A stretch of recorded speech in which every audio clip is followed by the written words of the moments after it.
अनुमान लगाना ही एस्टिमेशन या प्राक्कलन कहलाता है। एस्टिमेशन या प्राक्कलन कहलाता है। हिंदी में लिखेंगे इसे प्राक्कलन, प्राक्कलन कहलाता है।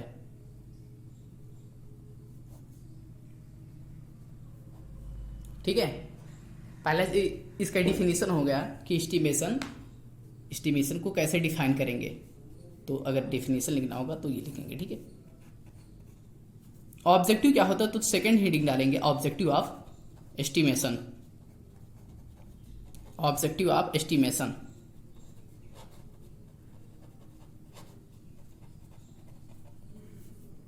लिखेंगे। इसमें ऑब्जेक्टिव क्या होता है, यानी प्राक्कलन का उद्देश्य क्या होता है।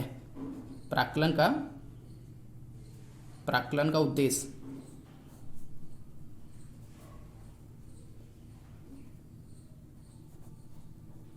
प्राक्कलन का उद्देश्य क्या होता है तो इसमें लिखेंगे।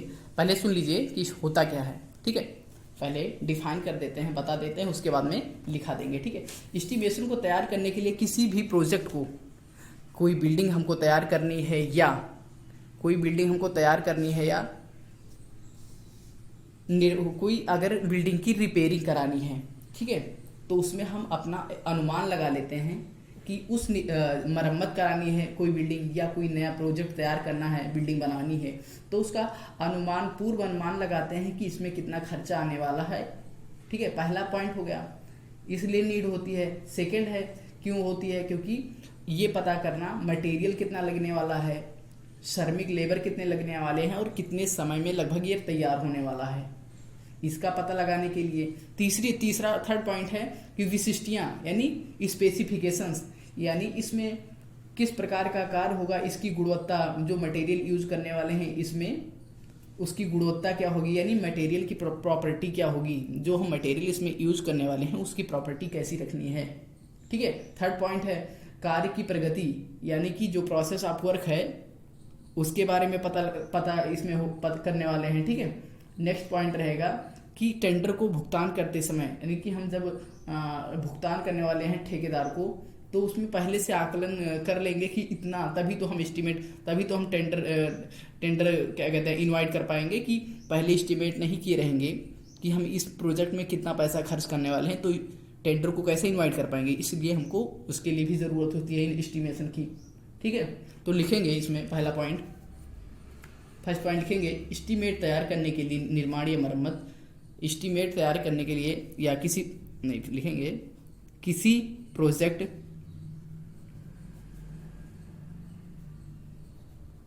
या किसी नई प्रोजेक्ट, ठीक है, या किसी कार्य की, किसी स्ट्रक्चर की मरम्मत कराने से पूर्व एस्टिमेशन करना।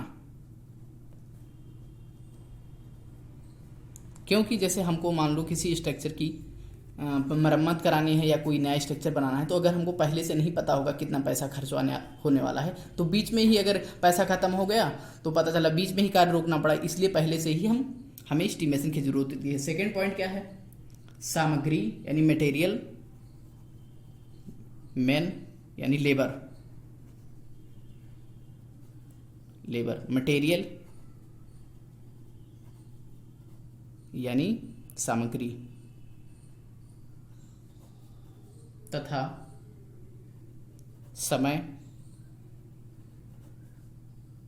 का अनुमान लगाना। समय का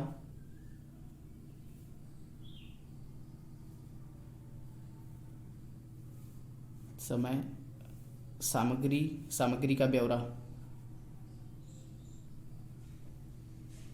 लेबर, इन सब का पहले से अनुमान में पूर्व अनुमान लगाना कि इसमें कितना पैसा, यानी कितने हमको लेबर की ज़रूरत पड़ेगी, कितनी सामग्री जरूरत पड़ेगी, कितने समय में पूरा होने वाला है, कार्य पूरा होने वाला है। ठीक है। थर्ड पॉइंट रहेगा स्पेसिफिकेशंस। स्पेसिफिकेशंस अगर इसको बोले तो हिंदी में तो विशिष्टियाँ।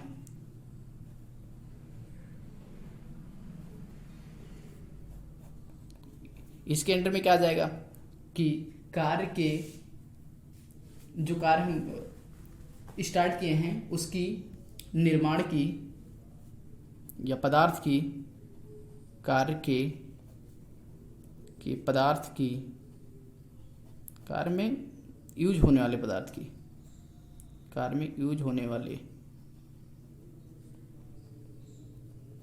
पदार्थ की गुणवत्ता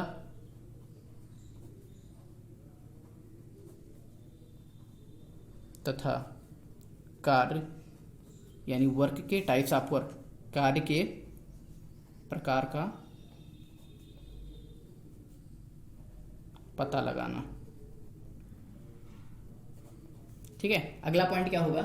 अगला पॉइंट होगा कि टेंडर यानी ठेकेदार की भुगतान करना, यानी जैसे ठेकेदार की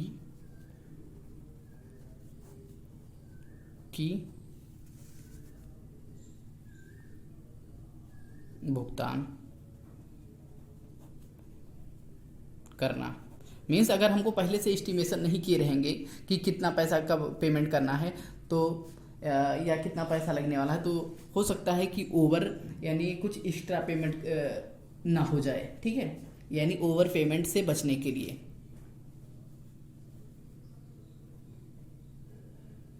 समय ओवर पेमेंट से बचने के लिए।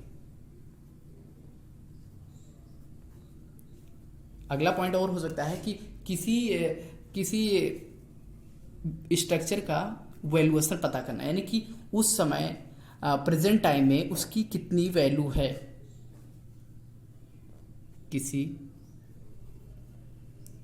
किसी स्ट्रक्चर का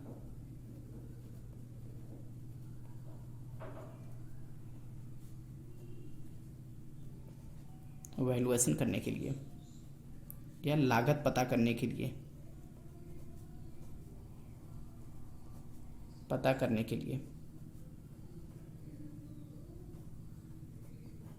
ठीक है। थर्ड अगला हेडिंग होगा हमारा रिक्वायर्ड डाटा। किस चीज़ की एस्टिमेशन करने के लिए किस चीज़ की हमको ज़रूरत पड़ेगी या पड़ती है। रिक्वायरमेंट डाटा फॉर एस्टिमेशन,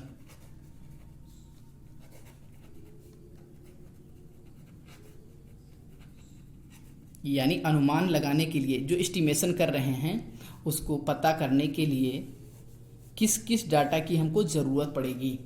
लिखेंगे उसमें एस्टिमेशन यानी प्राकलन करते समय, यानी कौन सा स्ट्रक्चर कितने में तैयार होने वाला है, या कि कोई स्ट्रक्चर में क्या सामान लगने वाला है, उसमें कितना फाइनली पैसा लगने वाला है, सब कुछ पता करने के लिए किस चीज़ की हमको ज़रूरत पड़ती है उसके बारे में पढ़ने जा रहे हैं। ठीक है, तो एस्टिमेशन के लिए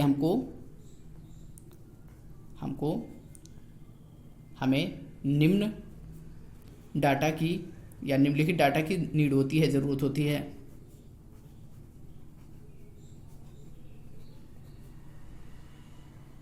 निम्न डाटा की ज़रूरत होती है। देखेंगे कौन कौन सी डाटा की ज़रूरत थी। पहली चीज़ तो हमें ड्राइंग पता होनी चाहिए। ड्राइंग मीन्स आरेखन। पहली चीज़ तो ड्राइंग पता होनी चाहिए, पहला पॉइंट। सेकंड चीज़, अगर सेकंड पॉइंट की बात करें कि दूसरी किस चीज़ की नीड होनी चाहिए होगी हमें, तो दूसरा है स्पेसिफिकेशंस। सेकेंड पॉइंट स्पेसिफिकेशन में वैसे अभी बता चुके हैं कि स्पेसिफिकेशन बताता है कि टाइप्स ऑफ वर्क और क्वालिटी ऑफ मटेरियल। सेकेंड है स्पेसिफिकेशन यानी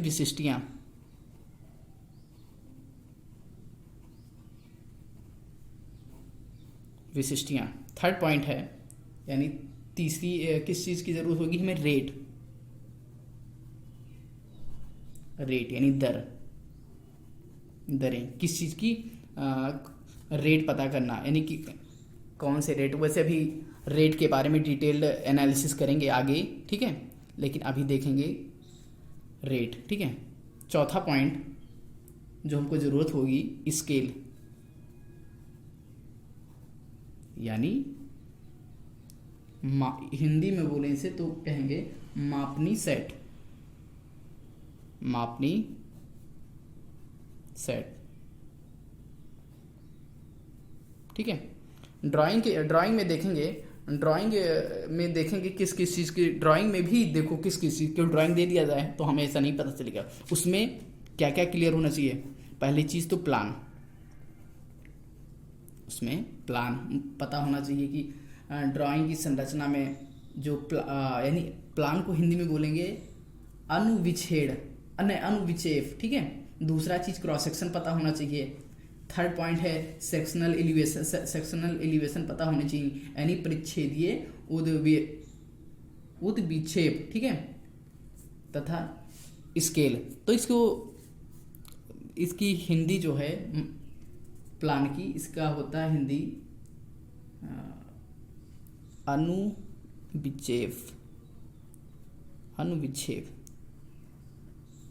सेकेंड पॉइंट है जो अगली चीज़ इसमें पता होनी चाहिए ड्राइंग में, वो है सेकेंड पॉइंट क्रॉस सेक्शन, ठीक है। थर्ड पॉइंट होगा इसमें सेक्शनल एलिवेशन, यानी इस ड्राइंग में पता होनी चाहिए ये चीज़ें। अगला है स्केल, यानी किस स्केल पे दर्शाया गया है, किस स्केल पे ये बनाया गया है, कि किस रेशियो में, ठीक है।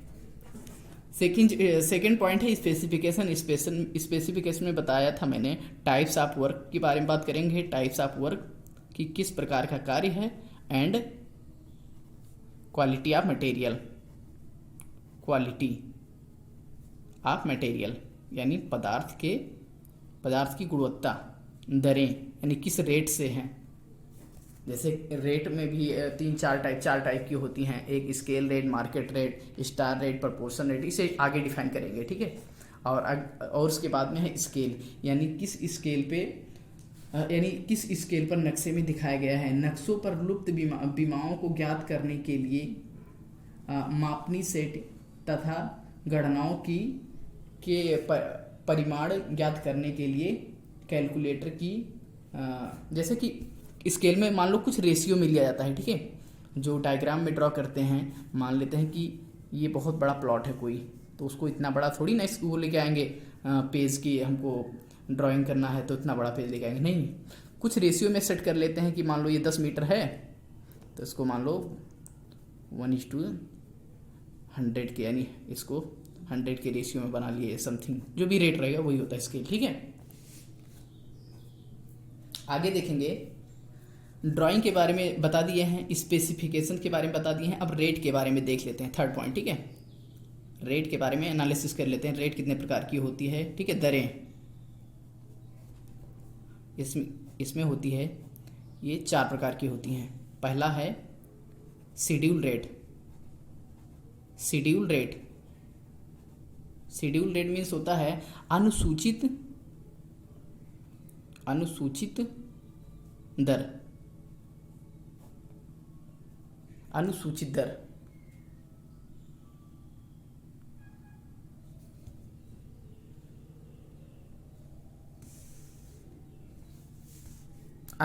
दर, ठीक है।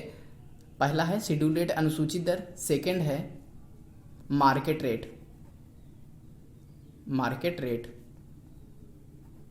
थर्ड पॉइंट है स्टार रेट। फोर्थ पॉइंट है प्रपोर्शन रेट, ठीक है। मार्केट रेट मीन्स जो बाजार दर। स्टार रेट होता है, अगर स्टार रेट की बात करें तो ये होता है जो बायर और सेलर होता है, दोनों एक दूसरे से समझौता जितने पे कर लें, यानी जितने पर एक दूसरे को यानी सेल करने के लिए वो राजी हो जाए, वो खरीदने के लिए राजी हो जाए, तो इससे ही कहते हैं स्टार रेट। इसको हिंदी में भी यही कहते हैं, स्टार रेट ही कहते हैं, स्टार दर। ठीक है। प्रपोर्शनल रेट को कहते हैं अनुपाती दर। ठीक है। तो देख लेते हैं चारों के बारे में होता क्या है, इसको डिफाइन करना होगा तो कैसे करेंगे। ठीक है। जैसे जैसे शेड्यूल रेट की बात करें तो हर साल यानी एवरी ईयर, प्रत्येक साल पीडब्ल्यूडी और सीपीडब्ल्यूडी जो भी विभाग होगा, जो भी डिपार्टमेंट होगा, वो अपना एक हैंडबुक लॉन्च करता है हर साल।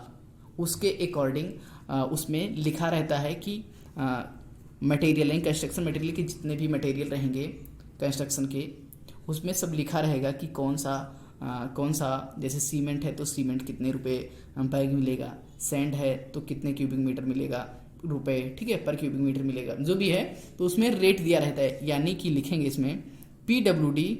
इसको हम ऐसे ही शॉर्ट में डिफाइन कर देते हैं, तुमको लिखना होगा तो जितना बोल रहे हैं ये सब चीज़ लिखा।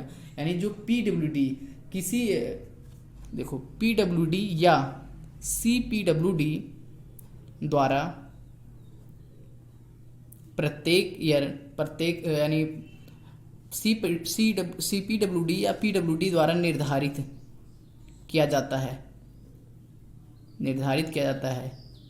मतलब मतलब प्रत्येक वित्तीय वर्ष में एक हैंडबुक छापी जाती है जो कि उसमें रेट दिया रहता है, तो उस रेट को ही हम कहते हैं शेड्यूल रेट, यानी अनुसूचित दर कहते हैं। एक हैंडबुक ऐसे लिख लो, एक हैंडबुक छापी जाती है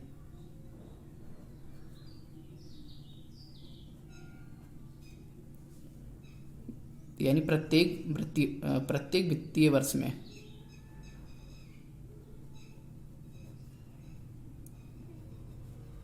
प्रत्येक वर्षीय वित्त में निर्धारित। समझ में आया? पहला चीज है शेड्यूल रेट, जो कि सीपीडब्ल्यूडी या पीडब्ल्यूडी द्वारा यानी किसी डिपार्टमेंट द्वारा, जिस डिपार्टमेंट से जो काम हो रहा है, ठीक है, तो वर्क हो रहा है, तो उसी के अकॉर्डिंग छापी जाती है। तो वो उसी के रेट के अकॉर्डिंग अगर हम देखेंगे तो उसे कहेंगे शेड्यूल रेट यानी अनुसूचित रेट। मार्केट रेट होता है जो कि हम बाजार में पता कर लेते हैं, वही होती है मार्केट रेट। ठीक है। ये दर होती है कि खुले बाजार में जितने रेट पे मिलता है सामान, तो उसे ही कहते हैं मार्केट रेट।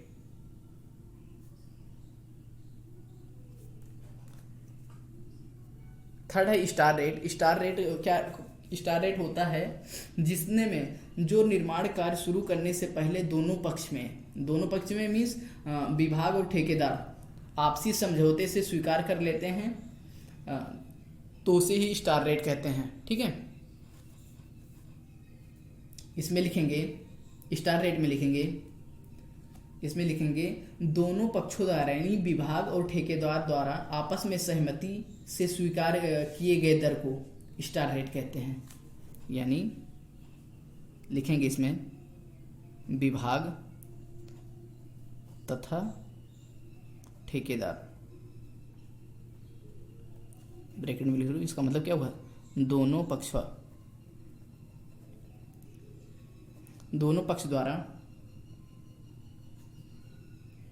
ये स्टार रेट है।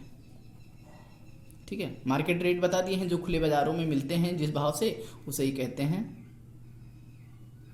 खुले बाजारों में जिस रेट से यानी जिस दर से मिलता है, जिस रेट से मिलता है कोई प्रोडक्ट, जिस रेट से कोई मटेरियल मिलता है, उसे ही कहते हैं मार्केट रेट। और ये है स्टार रेट होता है विभाग और ठेकेदार यानी दोनों पक्षों द्वारा आपसी सहमति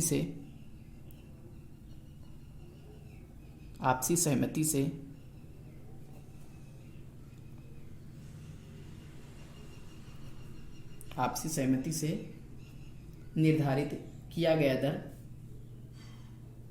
स्टार रेट कहलाता है।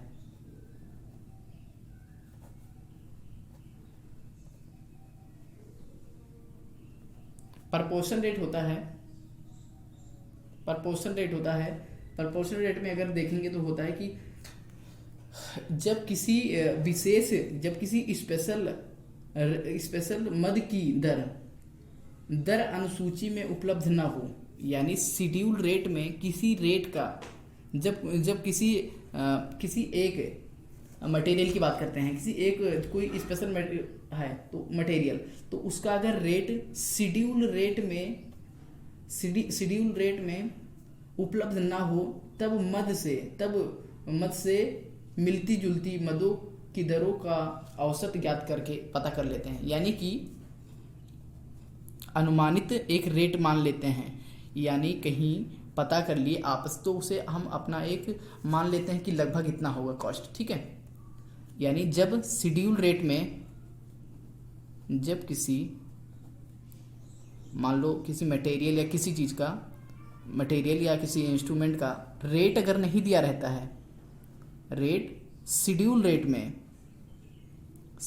नहीं दिया रहेगा तो क्या करेंगे, शेड्यूल रेट में नहीं दिया रहेगा तो मान लेते हैं, एक अनुमान करके मान लेते हैं कि इतने रेशियो कि इतने रेट में होगा।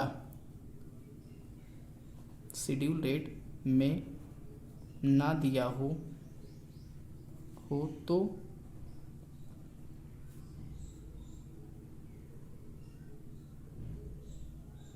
मिलती जुलती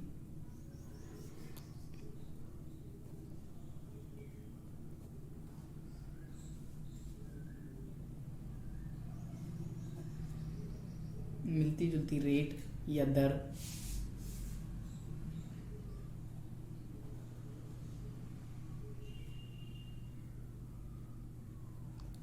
मिलती जुलती रेट का औसत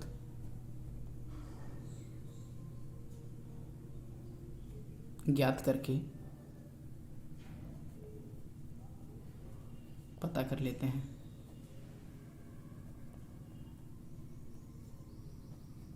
देखेंगे फिर से रेट में, रेट 4 प्रकार के होते हैं, schedule rate, market rate, star rate and proportion rate. पहला चीज शेड्यूल रेट में क्या बताया है कि ये CPWD द्वारा के एक हैंडबुक है, उसमें ये निर्धारित होता है कि कितने रुपए में कौन सा होगा, किसके रेट, ठीक है। मार्केट रेट होता है जो कि हम खुले बाजारों में कहीं जाते हैं तो देखते हैं कितने रुपए में कौन सा मटेरियल मिल रहा है, तो वो खुली मार्केट रेट होगा। स्टार रेट में होता है विभाग तथा ये ठेकेदार द्वारा, यानी दोनों पक्षों का आपसी समझौता से निर्धारित किया गया रेट हो जाता है स्टार रेट। प्रपोर्शन रेट होता है जो किसी PWD और PWD वाले हैंडबुक में इसका प्राइस नहीं दिया होता, इसका रेट नहीं दिया होता कि किस रेट में है, तो वो नहीं दिया होता, तो कहीं पता करके ये सब चीज़ें मिलती जुलती हुई रेट का इसी के आंकड़े मीन्स औसत ले लेते हैं, एवरेज ले लेते हैं कि लगभग इतना होगा, ठीक है।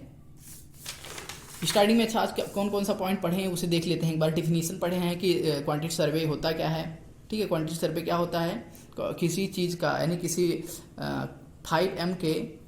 5M जिसमें main material, machinery, money, management, ये सब चीज़ का आंकड़ा लगाना कि कितने मटेरियल लगने वाले हैं, कितने लेबर्स लगने वाले हैं, कितने, और सबका कास्ट क्या होगा, रेट क्या होगा, ये सब चीज़ें पता करके उसका कॉस्ट पता करना ही ये एस्टिमेशन होता है। एस्टिमेशन क्या है, ऑब्जेक्टिव क्या होता है एस्टिमेशन का, देखेंगे क्या होता है। प्राक्कलन होता है किसी प्रोजेक्ट का या किसी स्ट्रक्चर की मरम्मत कराने से पूर्व हम क्या करते हैं, पहले अनुमान लगाते हैं। एक ऑब्जेक्टिव हो गया कि क्यों नीड होती है, प्राक्कलन यानी उद्देश्य, नहीं प्राक्कलन यानी एस्टिमेशन का उद्देश्य, ऑब्जेक्टिव ऑफ एस्टिमेशन। दूसरा चीज़ है मेन मटेरियल, लेबर, इन सब का पता लगाने के लिए आंकड़ा करते हैं, कितने समय में पूरा होने वाला है कार्य, इस चीज़ का पूर्व अनुमान लगाते हैं। थर्ड पॉइंट क्या है कि ऑब्जेक्टिव इसका क्या है, थर्ड पॉइंट स्पेसिफिकेशन, विशिष्टियाँ, कार्य के प्रकार कि किस प्रकार का कार्य होने वाला है, मटेरियल की गुणवत्ता पता करने के लिए, ठीक है। अगला है ठेकेदार को भुगतान करने के समय अगर हम इसको ओवर पेमेंट ना कर दें, इसलिए पहले से एस्टिमेशन करके रखते हैं। अगला चीज़ किसी स्ट्रक्चर का वैल्यूएशन पता कराने के लिए, ठीक है। वैल्यूएशन क्यों करते हैं, यानी हम अपना उसका प्रेजेंट कॉस्ट पता करना चाह रहे हैं कि अभी देखें तो कितनी वैल्यू है उसकी, ठीक है। अगला देखेंगे रिक्वायरमेंट्स डाटा फॉर एस्टिमेशन, किस किस डाटा की नीड होती है हमको एस्टिमेशन करने के लिए, प्राकलन करने के लिए। पहला चीज़ क्या बताया, ड्राइंग होती है, ज़रूरत होती है ड्राइंग में किस किस चीज़ का प्लान होना चाहिए, क्रॉस सेक्शन होना चाहिए, इस पे सेक्शन एलिवेशन होना चाहिए, स्केल पता होना चाहिए। सेकेंड पॉइंट क्या है, स्पेसिफिकेशन विशिष्टियाँ पता होनी चाहिए। ये सब डाटा हमें हमारे पास होगी तभी हम एस्टिमेशन कर पाएंगे। थर्ड पॉइंट है क्या, रेट पता होना चाहिए, स्केल पता होना चाहिए। ठीक है, रेट के बारे में एनालिसिस कर दिया, रेट कितने प्रकार की होती है, 4 प्रकार की बता दिया, शेड्यूल रेट, मार्केट रेट और star rate and proportional rate. Schedule rate क्या होते हैं बता दिया है, पीडब्ल्यूडी या सीपीडब्ल्यूडी द्वारा एक हैंडबुक हर एक वित्तीय वर्ष में लॉन्च किया जाता है, उसके अकॉर्डिंग हम उसमें गिवन रहता है, तो उस रेट को ही कहते हैं शेड्यूल रेट। नेक्स्ट पॉइंट क्या है, मार्केट रेट। मार्केट रेट क्या होता है, खुले बाजारों में जब हम कोई मटेरियल खरीदने जाते हैं, सीमेंट, सैंड, एग्रीगेट या कोई भी चीज़ें मटेरियल में, कंस्ट्रक्शन मटेरियल खरीदने जाते हैं, उसे ही मार्केट रेट कहते हैं। स्टार रेट क्या होता है, कोई डिपार्टमेंट द्वारा या डिपार्टमेंट तथा ठेकेदार इन दोनों पक्षों द्वारा आपसी सहमति से निर्धारित